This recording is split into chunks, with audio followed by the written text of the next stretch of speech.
thanks for joining us. Obviously a disappointing result on the weekend. What's the focus this week on the track to turn it around? Yeah, as you say, very disappointing on the weekend, particularly the first half where we were clearly not in the game at all. So we review the game. Really important we get back on the bike this week and understand the areas we let ourselves down on the weekend, and so we focus on those and do a bit of training this week in preparation for Brisbane. How important is it to both review strongly from the game, but also be aware of the fact that there's a long way to go? It's only round 3. Yeah, look, there's that side of it.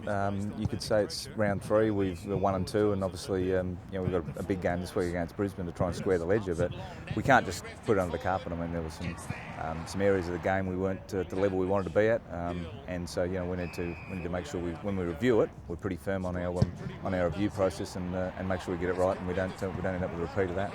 What have you made of Brisbane so far this year? Yeah, look, they've struggled at this point. But they were pretty competitive against Collingwood to start with. They've got a young team, they've got quite a quick team, and those sorts of teams can be really dangerous. So we're not expecting anything less than a really fierce contest from a group that 0-3 is looking for a win. A lot have been made of the Eagles' defence, but overall, are you happy with how the defence is holding up and the team defence as a whole? Yeah, look, the reality is we've lost some players in that area.